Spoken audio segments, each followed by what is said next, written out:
Ornate NX की पूरी team की तरफ से मैं कृतार्थ आप सबका स्वागत करता हूं।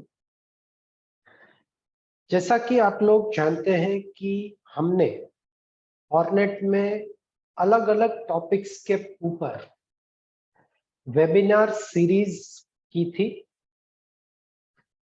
जिसमें हम टैबलेट एप्लीकेशंस, सिक्योरिटी मॉड्यूल्स, ऐसे अलग अलग मॉड्यूल्स पे हमने हमारे कस्टमर्स के लिए वेबिनार सीरीज की थी।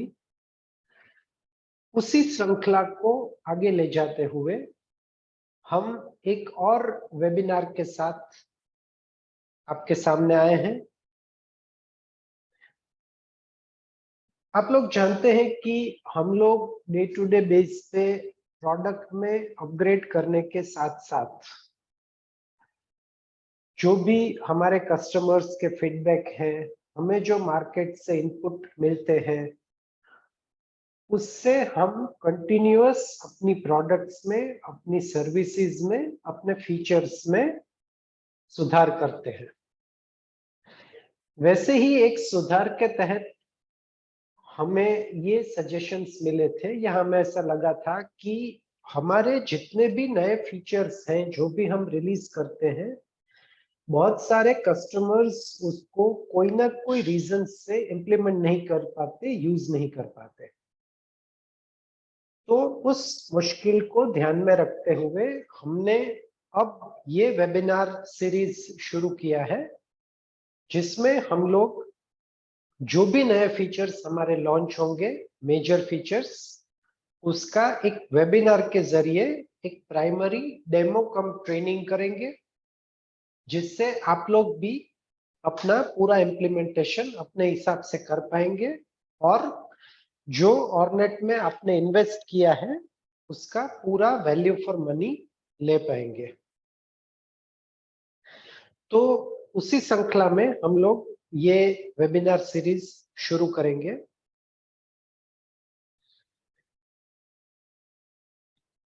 अगर चेंजेस की दृष्टि से देखा जाए तो हमारा ये वर्जन बहुत ही इंपॉर्टेंट या खास वर्जन है।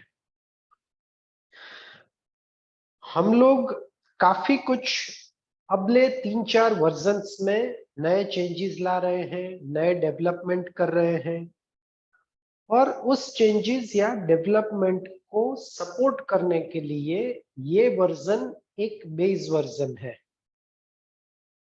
जैसे कि हम लोग बहुत सारी चीजें ऑटोमेट कर रहे हैं, नए एनालिटिकल फीचर्स ऐड कर रहे हैं, जिससे आप लोगों का काम बहुत ही आसान हो जाएगा। पर इस टाइप के कोई भी चेंजेस ओवरनाइट नहीं होते या एक साथ वन स्टेप में नहीं होते। उसी को ध्यान में रखते हुए वो चेंजेस हमने इस वर्जन से शुरू कर दिए हैं, जो कि हमारा फर्स्ट स्टेप या फर्स्ट फेज होगा। अगले 3 या 4 स्टेप में, 3 या 4 फेज में हम लोग ये पूरा एनालिटिकल ऑटोमेटेड वर्जन आपके सामने रिलीज कर देंगे। सबसे पहले हम देखते हैं सिक्योरिटी पॉइंट ऑफ व्यू। जैसे कि हमने हमारे पहले वेबिनार्स में भी देखा था कि सिक्योरिटी कोई भी फील्ड में इंपॉर्टेंट एस्पेक्ट है, पर ज्वेलरी फील्ड में सिक्योरिटी का बहुत इंपॉर्टेंस है। आपका प्रीशियस डेटा गलती से या पर्पसफुली भी कोई एक्सेस ना कर पाए, मॉडिफाई ना कर पाए, तो उस हिसाब को ध्यान में रखते हुए, उसी सिक्योरिटी एस्पेक्ट को ध्यान में रखते हुए हमने सबसे पहला जो फीचर्स दिया है वो है एक्सचेंज एंड बायबैक पॉलिसी। जैसा कि आप लोग जानते हैं कि जब भी आप कोई भी सेल्स रिटर्न करते हैं तो बहुत बार ऐसा होता है कि आपके पास एग्जिस्टिंग बिल्स का रेफरेंस होता है, बहुत बार ऐसा होता है कि रेफरेंस नहीं भी होते हैं। उस केस में ऐसे चांसेस हैं कि यूजर कोई भी रेट वहां पे डाल सकते हैं, कोई भी अमाउंट वहां पे डाल सकते हैं। उसे रोकने के लिए हमने एक नया फीचर ऐड किया है अदर मास्टर में, exchange and buyback policy master. Exchange और बायबैक पॉलिसी मास्टर पूरी तरह से सेल्स रिटर्न के साथ लिंक है, जिसमें आपको हर एक इंडिविजुअल प्रोडक्ट की एक्सचेंज या बायबैक पॉलिसी डिफाइन करनी है। जैसे कि यहाँ पे मैंने एक एग्जांपल में बैंगल्स की एक्सचेंज या बायबैक पॉलिसी डिफाइन की है और एक 22 कैरेट ऑर्नामेंट्स की डिफाइन की है, जिसमें आप लोग ये देख पाएंगे कि आपको हर एक पॉइंट्स में, जैसे कि यहाँ पे जो 7 डेज का टाइम लिमिट है वो भी एनवायरनमेंट सेटिंग्स से आप चेंज कर सकते हैं।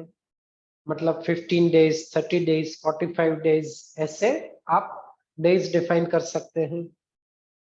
अगर एक्सचेंज है, मतलब कि सेल्स रिटर्न के सामने कस्टमर कोई नई चीज ले रहे हैं, तो विद इन स्पेसिफाइड लिमिट 7, 15, 30, 45, उसमें आपकी क्या पॉलिसी होगी, और आफ्टर लिमिट मतलब 7 डेज के बाद या 15 या 30 या 45 डेज के बाद क्या पॉलिसी होगी। तो उसमें आप कौन सा रेट लगेगा, सेल्स बिल का रेट लगेगा या जिस दिन एक्सचेंज या बायबैक होता है उस दिन का रेट लगेगा, गोल्ड में कितना परसेंटेज रिफंड होगा, लेबर में कितना परसेंटेज होगा, डायमंड और स्टोन में कितना परसेंटेज होगा, और जीएसटी रिवर्स होगा या नहीं होगा। सिमिलरली बायबैक में भी आप अपने रूल्स डिफाइन कर सकते हैं कि वहां पे भी कितने परसेंटेज होंगे। अभी एग्जांपल मैंने एक 22 कैरेट का भी एक एक्सचेंज और बायबैक पॉलिसी रखा है, जिसमें लेबर परसेंटेज, डायमंड और स्टोन परसेंटेज, गोल्ड, वो सब हमने डिफाइन किया है। अब एग्जांपल के तौर पर एक यहाँ पे सेल बिल बना हुआ है।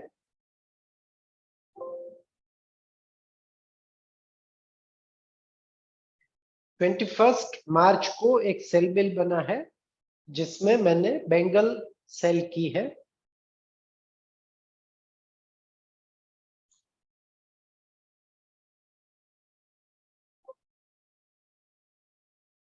अब ये सेल बिल के सामने अगर हम सेल्स रिटर्न करते हैं,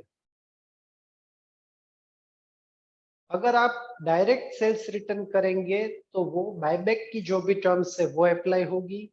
अगर आप सेल्स के अगेंस्ट में सेल्स रिटर्न करेंगे तो एक्सचेंज की जो भी टर्म्स होगी इस एग्जांपल के हिसाब से with in 7 days, after 7 days.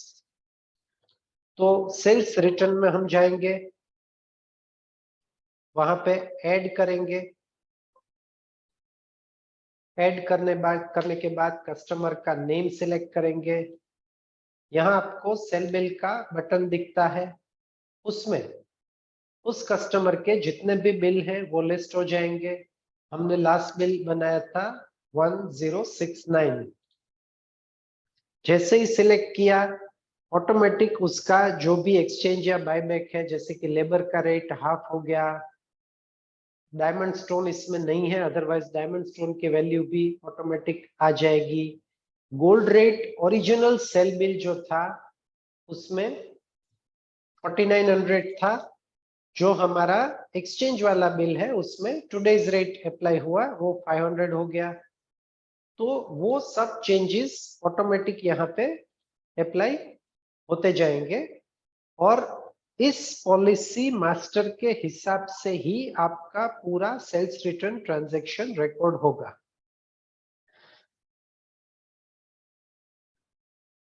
तो ये एक इंपॉर्टेंट एस्पेक्ट सिक्योरिटी के हिसाब से, आप अगर सिंगल स्टोर है तो सिंगल स्टोर्स के लिए भी आप ये डिफाइन कर सकते हैं। मोस्ट इंपॉर्टेंट आपका हेड ऑफिस ब्रांच का सेटअप है तो मल्टीपल ब्रांचेस के लिए ये फीचर बहुत ही इंपॉर्टेंट फीचर है। स्टोर में जब भी कोई सेल्स रिटर्न होता है, अगर आपने पूरी पॉलिसी डिफाइन की है, उसी पॉलिसी से हिसाब से आपका पूरा रिटर्न होगा। तो ये हो गया फर्स्ट ऑप्शन। अब हम चलते हैं हमारे नेक्स्ट ऑप्शन पे। बहुत बार हमने ऐसा फीडबैक पाया था कि जो लोग मैन्युफैक्चरिंग करते हैं, आउटसोर्स मैन्युफैक्चरिंग, जिसमें कारीगर से मैन्युफैक्चरिंग करवा के सामान बनवाते हैं, उस केस में ऐसा होता है कि फॉर एग्जांपल 18 कैरेट है, तो उसमें कुछ कारीगर उसका हिसाब 75 के हिसाब से करते हैं, कुछ कारीगर 75.50 से करते हैं, और कुछ कारीगर उसका हिसाब 76 के हिसाब से करते हैं। उस केस में आपको इंडिविजुअल कारीगर या वेंडर के हिसाब से जब भी आप 18 कैरेट की कोई भी ज्वेलरी को या फाइन मेटल को इश्यू रिसीव करते हैं, तो आपको मैन्युअल उसकी प्योरिटी चेंज करनी पड़ेगी। अगेन ये एक सिक्योरिटी का लैप्स हो गया। तो ये प्रॉब्लम को ध्यान में रख के हमने एक प्योरिटी मास्टर का ऑप्शन यहाँ पे आपको दिया हुआ है। प्रोडक्ट मास्टर में एक फिनिश्ड प्योरिटी मास्टर का ऑप्शन दिया है। अगेन मैंने एग्जांपल के तौर पर मेरी प्रोडक्ट की रूटीन प्योरिटी 75 है, पर अगर मैं ए फाइन ज्वेलरी के साथ डील करता हूं 18 कैरेट में, तो उसकी प्योरिटी होगी 76%। आरी क्राफ्ट से डील करता हूं तो उसकी प्योरिटी होगी 75.50%। ऐसा एक प्योरिटी मास्टर मैंने डिफाइन किया है। अब जैसे ही हम आउटसोर्स मैन्युफैक्चरिंग से ये फाइन ज्वेलरी को कुछ भी इश्यू करेंगे, फॉर एग्जांपल ये एंट्री में जाके ये फाइन ज्वेलरी सिलेक्ट की, गोल्ड 24 कैरेट सिलेक्ट किया,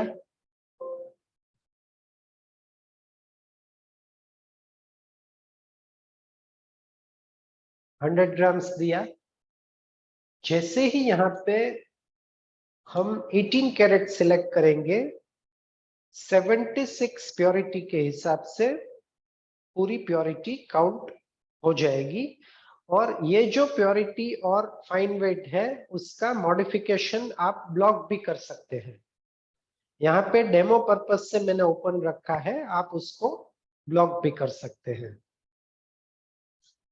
सिमिलरली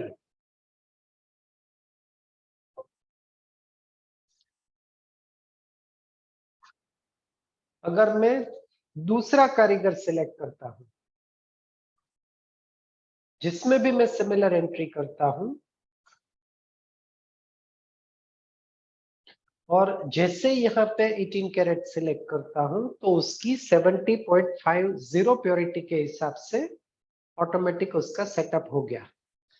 तो जिन लोगों के वहां पे ऐसा सेटअप है कि कारीगर की प्योरिटी के हिसाब से आपको अलग अलग प्योरिटी डिफाइन करनी है, तो आप फिनिश्ड प्योरिटी मास्टर में 22, 18, 14 जो भी कैरेटेज में आप काम करते हैं उस हिसाब से प्योरिटी डिफाइन करके आपका ये पूरा सेटअप कंट्रोल कर सकते हैं।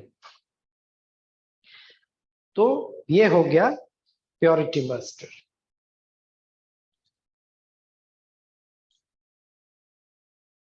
अब एक सेटअप हम देखते हैं हेड ऑफिस ब्रांच के सेटअप में। हेड ऑफिस ब्रांच के सेटअप में हमें पता है कि रूटीन केस में हेड ऑफिस से ब्रांच में या ब्रांच से हेड ऑफिस में गुड्स की इश्यू रिसिप्ट होती रहती है। अगर टैग्स आइटम, अगर बारकोडेड आइटम्स आप इश्यू रिसिप्ट करते हैं तो आपका नॉर्मली कंट्रोल मेंटेन रहता है। पर अगर आप नॉन टैग आइटम को कभी भी इश्यू रिसिप्ट करते हैं तो उस केस में आपका कंट्रोल लूज होने का बहुत बड़ा खतरा हो सकता है, बहुत बड़ी थ्रेट हो सकती है, जिसमें कोई भी मॉडिफिकेशन हो सकता है। इस बात को ध्यान में रख के हमने एक एनवायरनमेंट सेटिंग ऐड किया है इश्यू रिसिप्ट के अंडर में कि आपको वॉल्ट आइटम ऐड करनी है या नहीं करनी है। मैं एक मास्टर कंपनी अभी ओपन कर लेता हूं ये सेटअप दिखाने के लिए।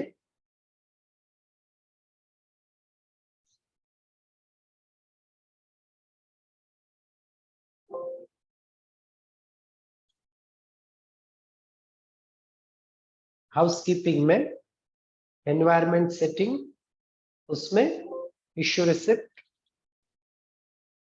रिसिप्ट में हमने ऑप्शन ऐड किया है, do you want to add vault item in branch issue entry only from URD और sales return voucher list. By default no होगा, मैंने यस कर दिया है। ये सेटअप यस करने के बाद आप जब भी ब्रांच में से कोई भी वाउचर हेड ऑफिस में भेजेंगे, स्पेसिफिकली ड्यूरिंग द डे या ड्यूरिंग द वीक कलेक्टेड जो भी ओल्ड गोल्ड है, स्प्लिट आइटम्स हैं या सेल्स रिटर्न के आइटम है, वो जब भी भेजेंगे, फॉर एग्जांपल मेरी एक ब्रांच है जिसमें से मैं एक ब्रांच इश्यू कर रहा हूं, ये सेटअप करने के बाद मैं हेड ऑफिस में वो चीजें रिटर्न कर रहा हूं, तो यहाँ पे आपको कंपलसरी आपके जितने भी यूआरडी परचेज या सेल्स रिटर्न होंगे वो वाउचर का लिस्ट सिलेक्ट करना पड़ेगा। अगर वो लिस्ट सिलेक्ट नहीं करेंगे तो ये आइटम इश्यू नहीं हो पाएगी। इससे फायदा ये होगा कि जैसे एग्जांपल में हम लोग देख रहे हैं कि एक 5 ग्राम्स का ओल्ड गोल्ड है, एक 8 ग्राम्स का ओल्ड गोल्ड है, तो जब आप सिलेक्ट करेंगे ऑटोमेटिक 13 ग्राम का ओल्ड गोल्ड यहाँ पे सिलेक्ट हो जाएगा। कोई भी यूजर मैन्युअली उसको 12 या 14 ग्राम नहीं कर पाएगा। सेम वे अगर आप सेल्स रिटर्न में भी जाते हैं तो सेल्स रिटर्न में भी जितने भी ऐसे सेल्स रिटर्न है जो अभी तक आपने हेड ऑफिस में इश्यू नहीं किए हैं, उसका भी सिलेक्शन लिस्ट आ जाएगा और उसको भी सिलेक्ट करके आप हेड ऑफिस में भेज सकते हैं। तो जैसे मैंने ये पॉइंट के स्टार्टिंग में ही बताया कि या तो आप टैग के साथ कोई भी आइटम को भेज सकते हैं, अगर वो नॉन टैग आइटम है जैसे कि ओल्ड गोल्ड और सेल्स रिटर्न, तो आप एक रेफरेंस के साथ ही उसको भेज सकते हैं और अपने कंट्रोल को कंटिन्यू रख सकते हैं। तो ये एक और इम्पोर्टेंट चेंज हमारा हुआ ब्रांच इश्यू रिसिप्ट में भी सिक्योरिटी कंट्रोल। अब अगले चेंज की तरफ चलते हैं।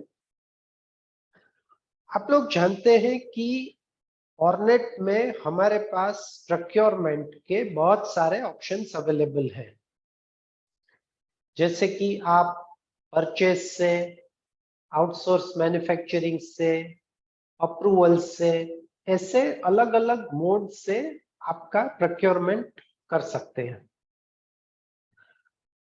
अभी तक जो लोग आउटसोर्स मैन्युफैक्चरिंग करते हैं उनको पता होगा कि अगर आपको आउटसोर्स मैन्युफैक्चरिंग करना है तो आपके पास ऐसे ऑप्शंस अवेलेबल थे कि आप डायरेक्ट आपके सप्लायर, कारीगर, वेंडर को गुड्स इश्यू करके रिटर्न कर सकते थे, या फिर सप्लायर को आप जॉब बेस एक ऑर्डर इश्यू कर सकते थे और ऑर्डर के अगेंस्ट में रिसिप्ट कर सकते थे और ऑर्डर का पूरा स्टेटस भी मेंटेन कर सकते थे। सिमिलरली अगर कस्टमर का ऑर्डर आया उसको भी आप कारीगर को ऑर्डर के जरिए इश्यू कर सकते थे और उसका भी पूरा ट्रैकिंग आप रख सकते थे। उसी पॉइंट को आगे ले जाते हुए, थोड़ा स्ट्रेंथन बनाते हुए, इस वर्जन से हमने एक ऑप्शन दिया है रेडीमेड परचेज ऑर्डर।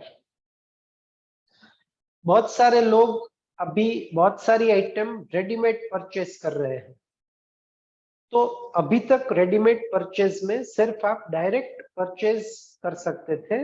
अब इस वर्जन से आप रेडीमेड परचेज में भी साथ में ऑर्डर को भी इश्यू कर सकते हैं, ऑर्डर के अगेंस्ट में कोई भी परचेज कर सकते हैं और उसका पूरा ट्रैकिंग रख सकते हैं। उसके लिए हमने एनवायरनमेंट सेटिंग में, हाउसकीपिंग में एनवायरनमेंट सेटिंग में प्रोक्योरमेंट मैनेजमेंट सिस्टम का एक पूरा अलग से सेक्शन बनाया हुआ है।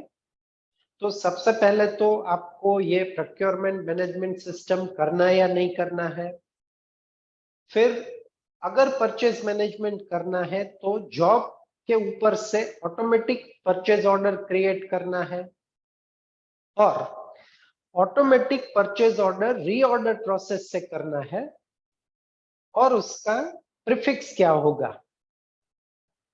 इतना बेसिक सेटअप डिफाइन करने के बाद आपके सामने ट्रांजैक्शन में परचेज मेनू में एक परचेज ऑर्डर एंट्री का ऑप्शन ओपन हो जाएगा। अब परचेज ऑर्डर इश्यू करने के लिए आपके पास मल्टीपल मोड्स होंगे। सबसे पहला मोड, जैसे कोई भी ऑर्डर में होता है कि आप पूरा परचेज ऑर्डर मैन्युअल बना सकते हैं। फॉर एग्जांपल, मुझे बैंगल्स का ऑर्डर देना है, ये फाइन ज्वेलरी को, तो यहां से आप बैंगल्स सिलेक्ट कर सकते हैं। उसकी आप यहां से वैरायटी सिलेक्ट कर सकते हैं।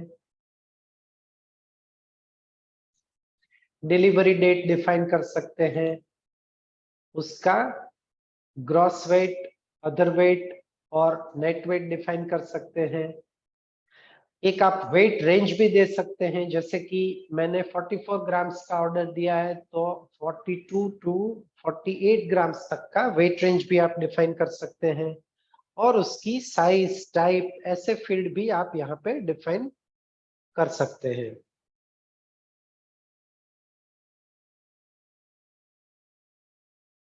तो ये हो गया पूरा मैन्युअल ऑर्डर।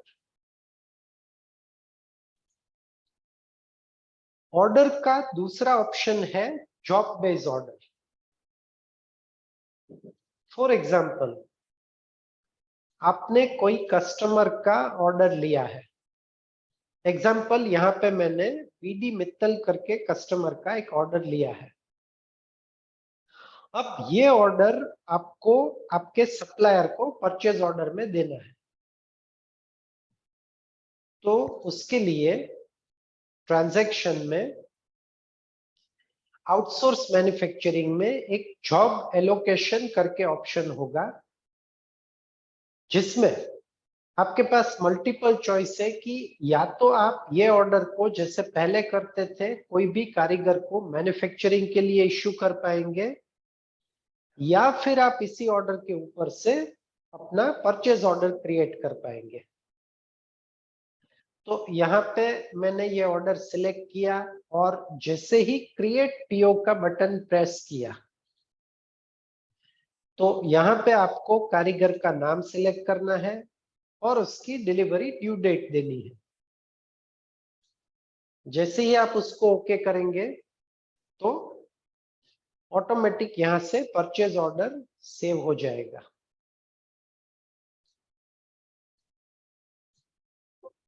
ये आपका परचेज ऑर्डर बन गया PO2 करके।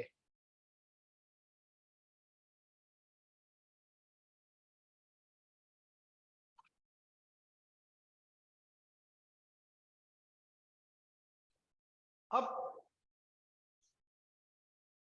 डेली रिपोर्ट में फिक्स फॉर्मेट रजिस्टर में आप परचेज ऑर्डर रजिस्टर से अलग अलग स्टेटस के साथ उसका पूरा ट्रैकिंग भी कर सकते हैं। जैसे कि यहाँ पे आप देख सकते हैं कि पीओ क्रिएटेड, कितने परचेज ऑर्डर क्रिएट हो गए, उसके बाद कितने परचेज ऑर्डर पेंडिंग है, कितने कैंसल्ड हो गए हैं, कितने कंप्लीटेड हैं। कंप्लीटेड में भी आप इस हिसाब से भी स्टेटस देख सकते हैं कि कितने बिफोर ड्यू डेट कंप्लीट हुए हैं, कितने आफ्टर ड्यू डेट कंप्लीट हुए हैं। इसके साथ कोई भी परचेज ऑर्डर में जब भी आप वेंडर को या कारीगर को ऑर्डर देते हैं तो उस टाइम पे भी व्हाट्सएप, SMS से कारीगर को या ईमेल से कारीगर को एक इंटीमेशन चला जाता है, और जब भी उसकी ड्यू डेट आती है तो उस टाइम पे ऑटोमेटिक रिमाइंडर भी चला जाता है। तो ये ऑप्शन भी इसमें अवेलेबल है। तो ये हो गया सेकंड मोड। अब इसी ऑर्डर के सामने जब आप परचेस करेंगे तो आपको परचेज एंट्री में जाना है।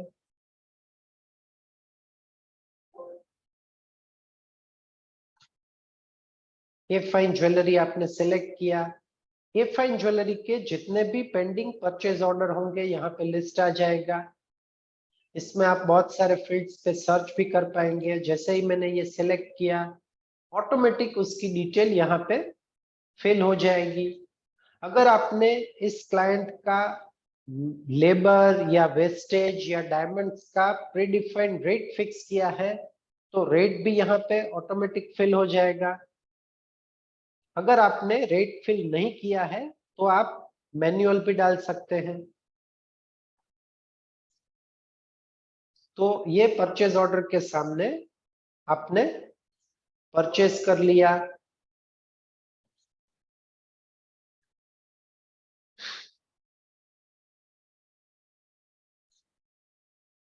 अब आप रजिस्टर देखेंगे तो ये ऑटोमेटिक कंप्लीटेड में आ गया और पेंडिंग में से रिमूव हो गया। तो ये सेकंड मोड हो गया परचेज ऑर्डर का। तीसरा इंपॉर्टेंट ऑप्शन परचेज ऑर्डर में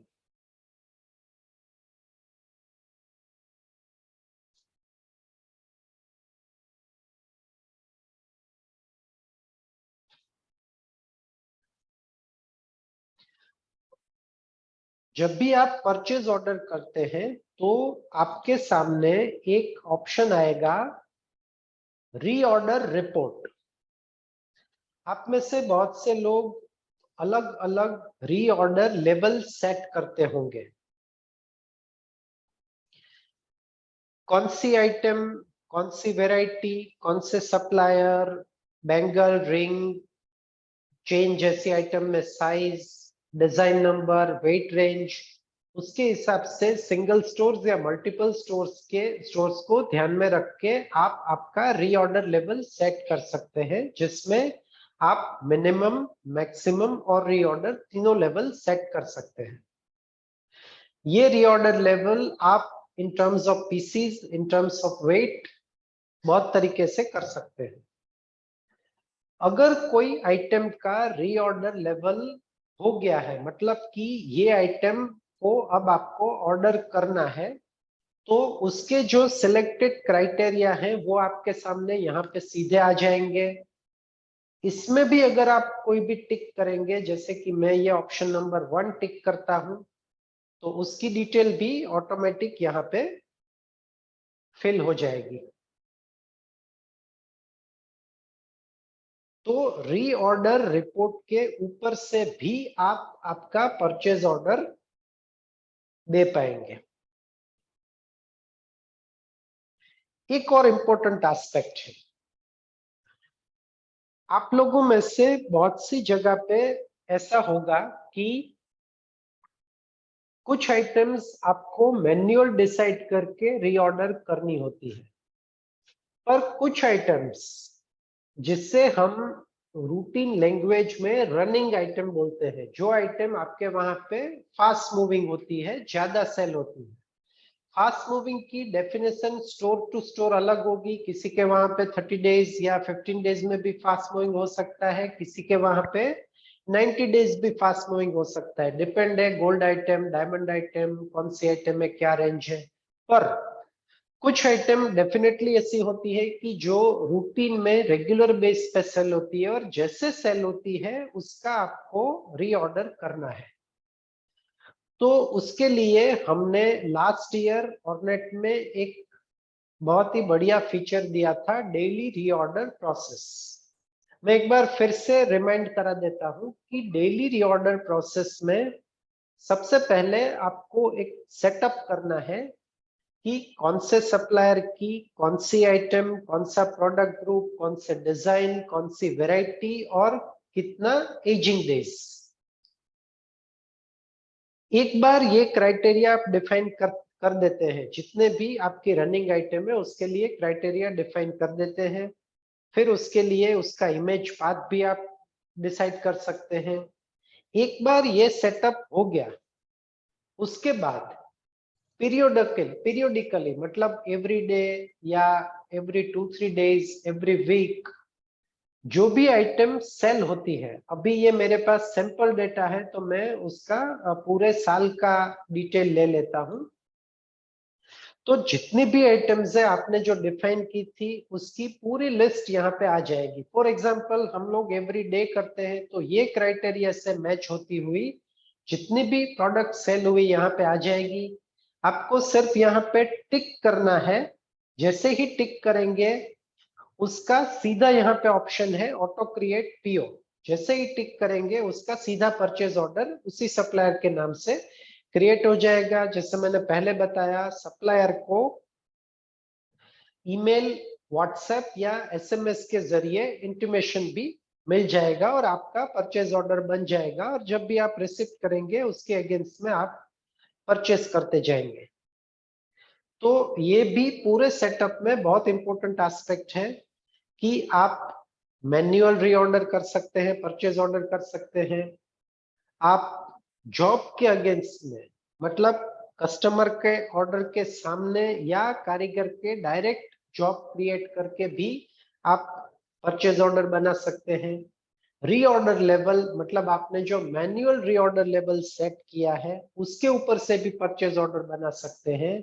और ऑटोमेटिक ऑर्डर का अगर आपने डेली रीऑर्डर प्रोसेस का सेटअप डिफाइन किया है तो उसके ऊपर से भी कर सकते हैं। जैसे मैंने इनिशियल पार्ट में बताया कि ये एक बेस वर्जन है, तो इसी परचेज ऑर्डर में अगले वर्जन में हम लोग ऐसे भी फीचर्स देने वाले हैं कि डायरेक्ट आपके पास स्टॉक में या सेल हुए लेबल का लिस्ट होगा, टेग का, एसकेयू का लिस्ट होगा, उसके ऊपर से भी आप रीऑर्डर कर पाएंगे। और अगर आपको कोई प्रीवियस परचेज ऑर्डर को रिपीट करना है, जैसे कि मैंने ए फाइन ज्वेलरी को लास्ट मंथ या 2 महीने पहले एक परचेज ऑर्डर किया था, उसी को मुझे रिपीट करना है, तो प्रीवियस परचेज ऑर्डर के ऊपर से भी आप नया परचेज ऑर्डर बना पाएंगे। तो ये फीचर हमारे कमिंग वर्जन में आ जाएंगे। अभी हमने जैसे देखा कि इस परचेज ऑर्डर के रिलेटेड बीआईएस भी हमने ऐड किए हैं यहाँ पे। तो ये बीआईएस भी आप देख पाएंगे। आई थिंक मेरी कंपनी में कोई यहाँ पे इश्यू है, तो बीआईएस में भी last purchase order related BIS add हो गए हैं। तो ये एक इंपॉर्टेंट एस्पेक्ट था परचेज ऑर्डर मैनेजमेंट का।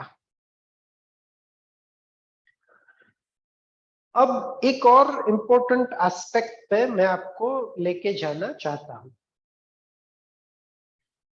अभी मैंने बताया कि हम लोग आपका सिक्योरिटी कंट्रोल, आपका प्रोक्योरमेंट कंट्रोल, आपका day to day base MIS और इन्वेंटरी कंट्रोल, उन सब के ऊपर अलग अलग ऑप्शंस लेके आ रहे हैं।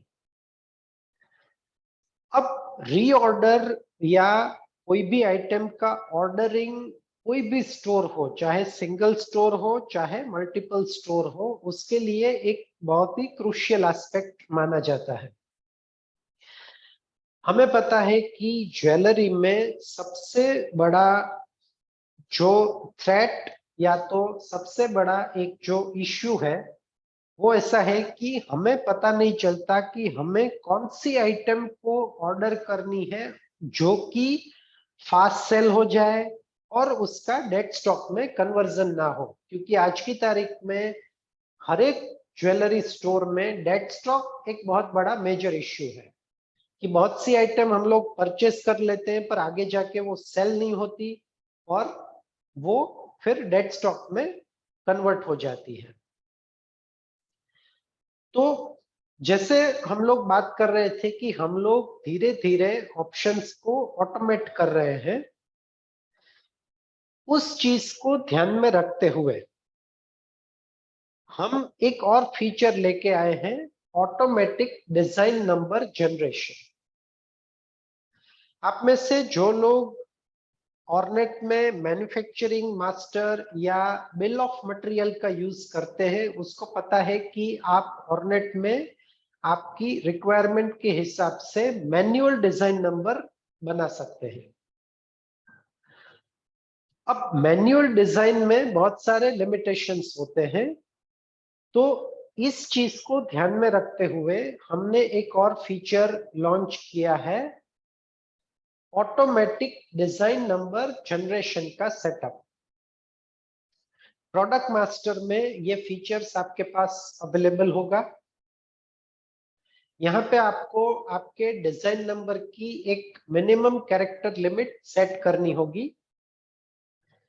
जैसे कि यहाँ पे मैंने डिफाइन किया है कि मुझे कौन कौन से पैरामीटर्स डिजाइन नंबर जनरेशन में यूज करने हैं। तो मैंने यहाँ पे सिलेक्ट किया है कि एग्जाम्पल मेटल का शॉर्ट नेम होगा, उसमें से 2 कैरेक्टर होंगे। प्रोडक्ट ग्रुप का जो शॉर्ट नेम होगा उसमें से 3 कैरेक्टर होंगे। प्रोडक्ट में भी 3 कैरेक्टर होंगे और वैरायटी के 3 कैरेक्टर होंगे। आप इसके अलावा additional supplier code, type, size, remark और प्रोडक्ट का क्रिएशन का डेट, मंथ और ईयर, उसको भी इसमें इंक्लूड कर सकते हैं। ये सेटअप करने के बाद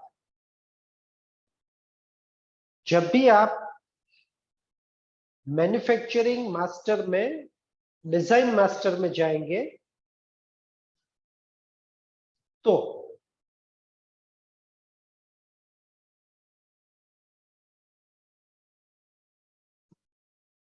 डिजाइन मास्टर में डिजाइन नंबर आपका ऑटोमेटिक क्रिएट हो जाएगा।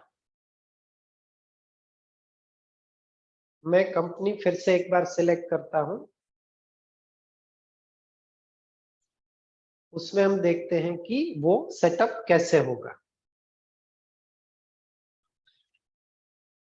Metal name, product group, product और वैरायटी, जिसके ऊपर से हमने अपना पूरा डिजाइन का सेटअप डिफाइन किया है। तो अब देखेंगे कि वो डिजाइन नंबर कैसे जनरेट होगा।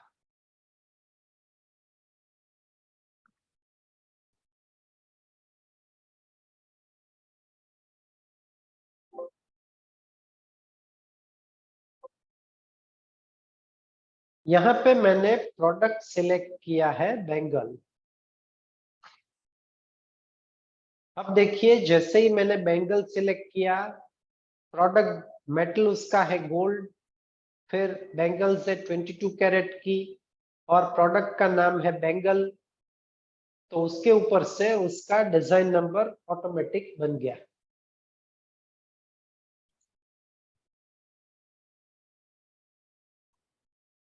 अगर मैं चेन सिलेक्ट करता हूं तो चेन का डिजाइन नंबर ऑटोमेटिक सिलेक्ट हो गया 18 कैरेट का।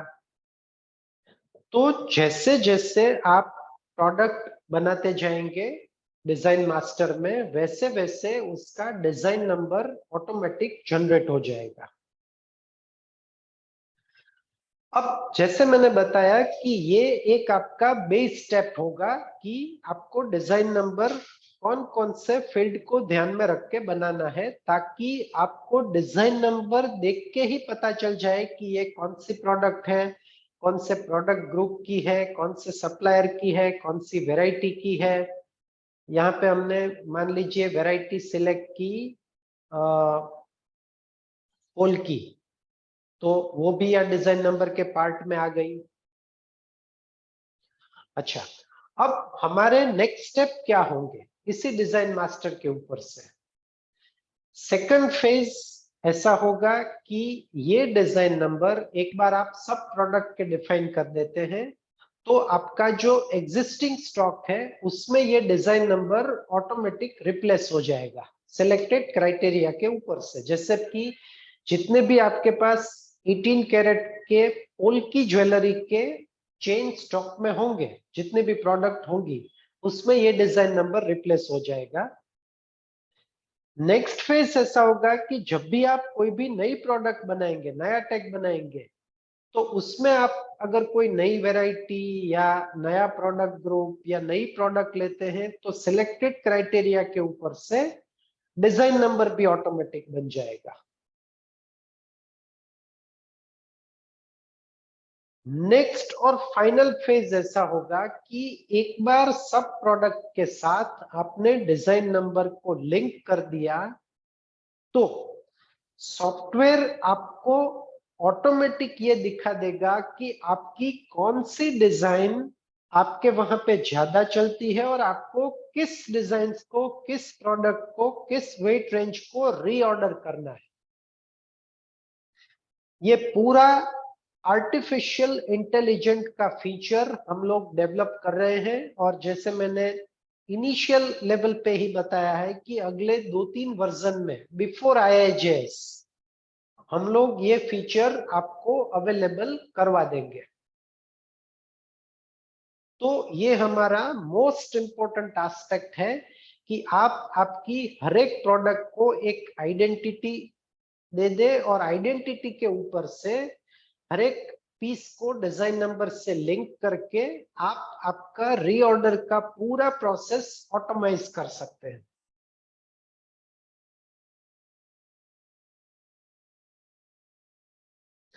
आप में से जो लोग अभी भी डिजाइन मास्टर का यूज करते हैं, बिल ऑफ मटेरियल का यूज करते हैं, उसके लिए यह feature as it is available रहेगा। बाकी के लोग जब तक आप आपके पूरे डिजाइन मास्टर को क्रिएट करेंगे, बनाएंगे, तब तक हम सेकंड थर्ड फेज में वर्क आपको प्रोवाइड करवा देंगे। ये डिजाइन मास्टर बनाने में एक इंपॉर्टेंट फैक्टर है टाइप, साइज, रिमार्क। उसके लिए भी हमने यहां पे आपको ऑप्शन दिया है लोकेशन, रिमार्क, साइज और टाइप का मास्टर। आप में से ऐसे बहुत से लोग होंगे जो चेन, रिंग, बैंगल्स जैसी प्रोडक्ट में उसकी साइज मेंटेन करते होंगे। जैसे चेन है तो कितने इंच की है, बैंगल है तो उसकी साइज अलग होती है, रिंग में भी उसकी साइज अलग होती है। तो उसके लिए आपको एक साइज मास्टर बनाना होगा ताकि यूजर उसी मास्टर में से सिलेक्ट कर ले। और अगर आप इस टाइप का डिजाइन मास्टर या रीऑर्डर लेवल डिफाइन करते हैं तो उसमें भी कोई मैन्युअल इंटरवेंशन या मैन्युअल गलती ना हो। तो इसी फैक्टर को ध्यान में रखते हुए हमने एक टाइप मास्टर बनाया है, टाइप, साइज, रिमार्क और लोकेशन मास्टर बनाया है।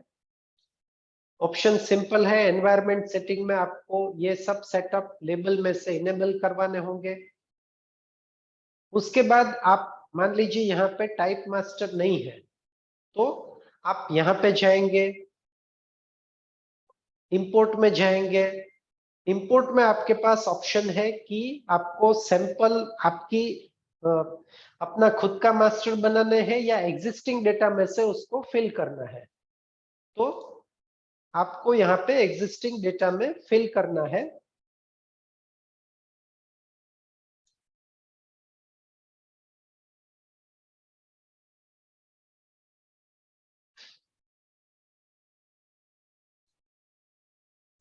तो यहाँ पे फिल फ्रॉम एग्जिस्टिंग डेटा।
तो यहाँ पे जैसे ही हम इंपोर्ट में जाएंगे और फिल सैंपल करेंगे, ऑटोमेटिक जो आपके एग्जिस्टिंग डेटा में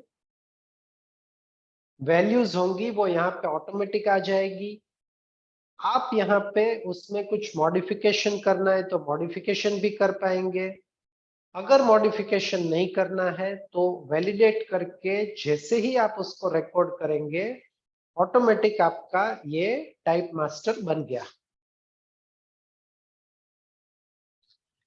तो ऐसे जितने भी मास्टर्स है, टाइप, साइज, रिमार्क, लोकेशन, उसकी एक स्टैंडर्ड वैल्यू डिफाइन करके आप उसका मास्टर बना सकते हैं।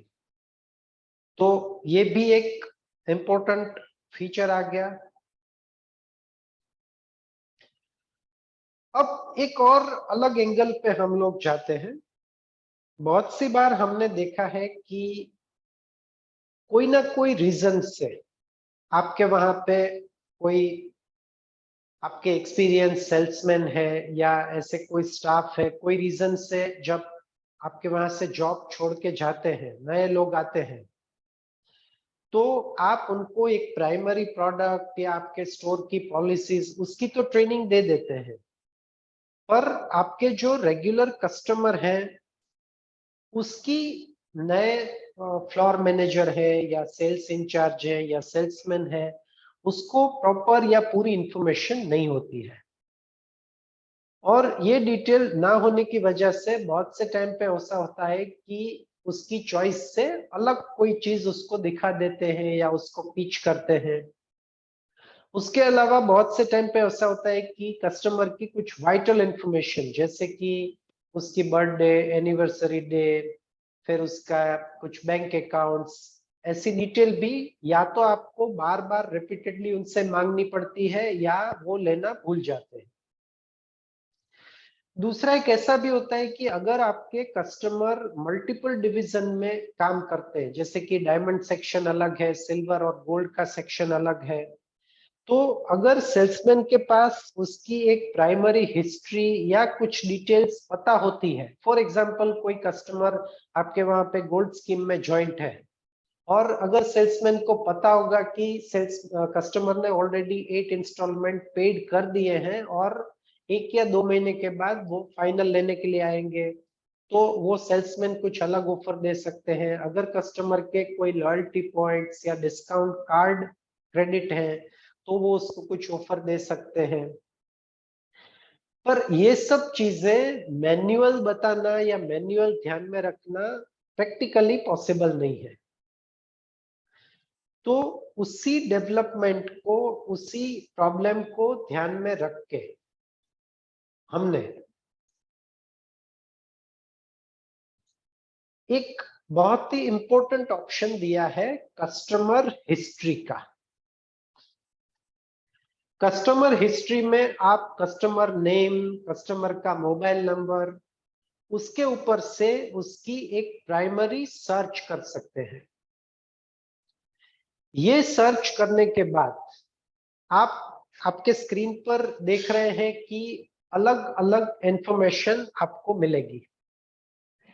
जैसे कि राइट हैंड साइड में उसकी सब पर्सनल इंफॉर्मेशन है, name, address, birthday, anniversary day, उसके references, phone number, email ID, bank details, remarks, उसकी कैटेगरी, लास्ट कब विजिट किया था और कौन से रेफरेंस से विजिट किया था, वो सब डिटेल आ गई। यहाँ पे कस्टमर की लास्ट ट्रांजैक्टेड प्रोडक्ट की डिटेल आ गई। यहाँ पे आप देखेंगे तो कस्टमर ने लास्ट कौन कौन से ओजी परचेस किए थे, कौन कौन से ऑर्डर के अगेंस्ट में काम किया था, कौन कौन सा रिपेयरिंग दिया था, कौन कौन सी आइटम कस्टमर ने सिलेक्ट की थी प्रीवियस विजिट में। अगर आप विश लिस्ट मेंटेन करते होंगे कैटलॉग में से तो ये डिटेल मिलेगी। कितने अप्रूवल्स हैं, कस्टमर ने कोई आइटम रिजर्व करवाई है ले अवे से, कोई रेट फिक्सिंग उसका पेंडिंग है ऑर्डर के अगेंस्ट में, ये सब इंफॉर्मेशन आपको यहां से मिलेगी। इसके साथ उस कस्टमर की आउटस्टैंडिंग समरी मेटल या करेंसी में, अगर वो कस्टमर गोल्ड स्कीम में है तो गोल्ड स्कीम की पूरी डिटेल या समरी, लॉयल्टी पॉइंट्स या लॉयल्टी कार्ड की समरी, डिस्काउंट कार्ड की समरी, वो पूरी डिटेल आपको यहाँ पे मिलेगी। अगेन इस ऑप्शन में भी हमने फर्स्ट फेज में आपको ये समरी दी है, जिससे कि आपको पता चले कि वो कस्टमर की क्या क्या स्पेशलिटीज है, क्या क्या कैरेक्टरिस्टिक्स है, कस्टमर का नेचर कैसा है, वो उसकी बाइंग पैटर्न क्या है।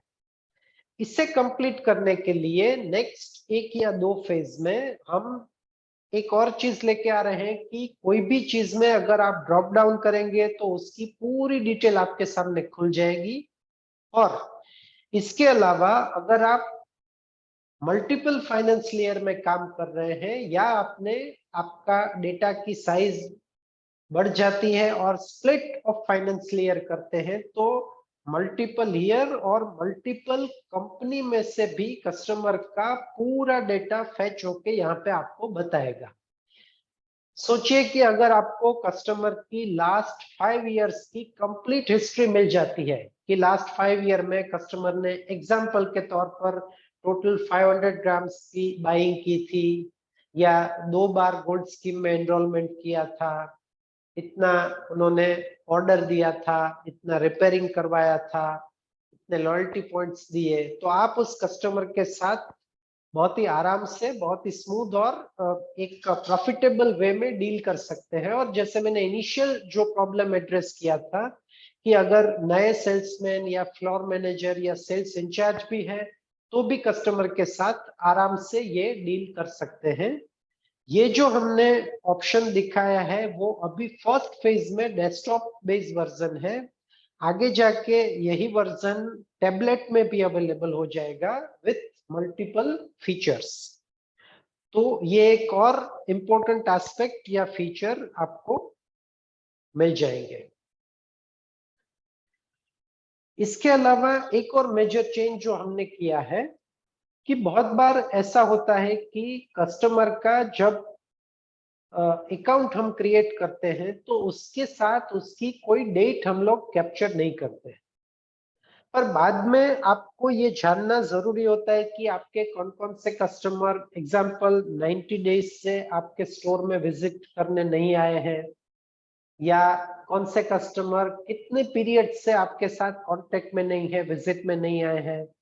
और आपको ऐसे कस्टमर को स्टोर में लाने के लिए अगर कोई ऑफर भेजना है, आपको उसके साथ कोई कम्युनिकेट करना है, मैसेजेस भेजने हैं, तो उसके लिए इस वर्जन से हमने एक ऑप्शन दिया है कि जब भी आप कस्टमर का कोई भी अकाउंट ओपन करेंगे उसके साथ उसकी क्रिएशन डेट भी सॉफ्टवेयर में स्टोर हो जाएगी।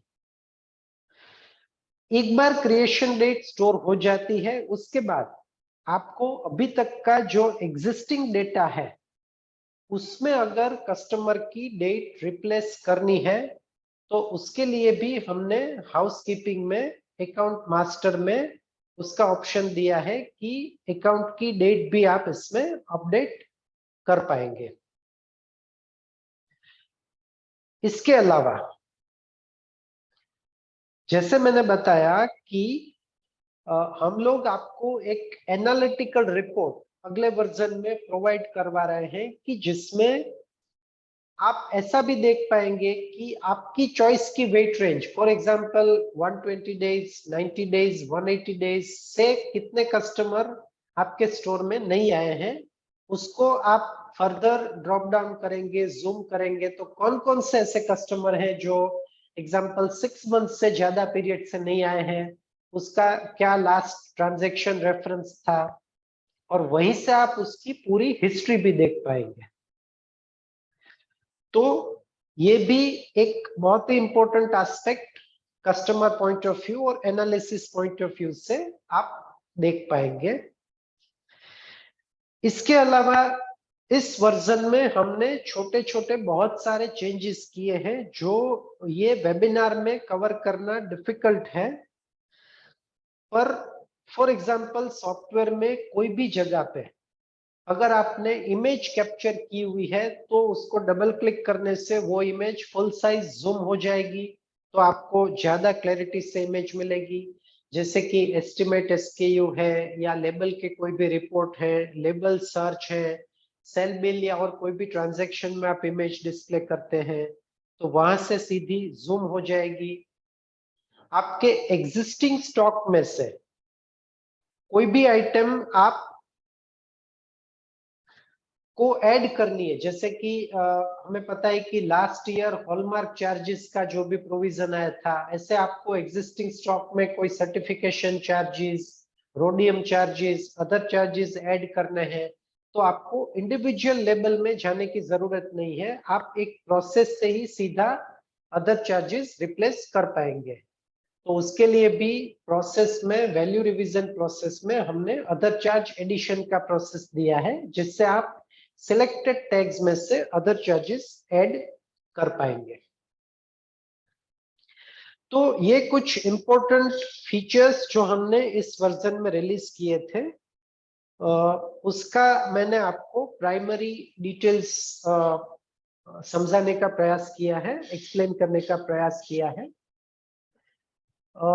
मैं एक बार फिर से रिपीट करना चाहता हूं कि ये वर्जन से हम लोग बहुत सारे ऑटोमेटेड, यूजर फ्रेंडली और जो सबको काम में आ सके ऐसे फीचर्स लेके आ रहे हैं।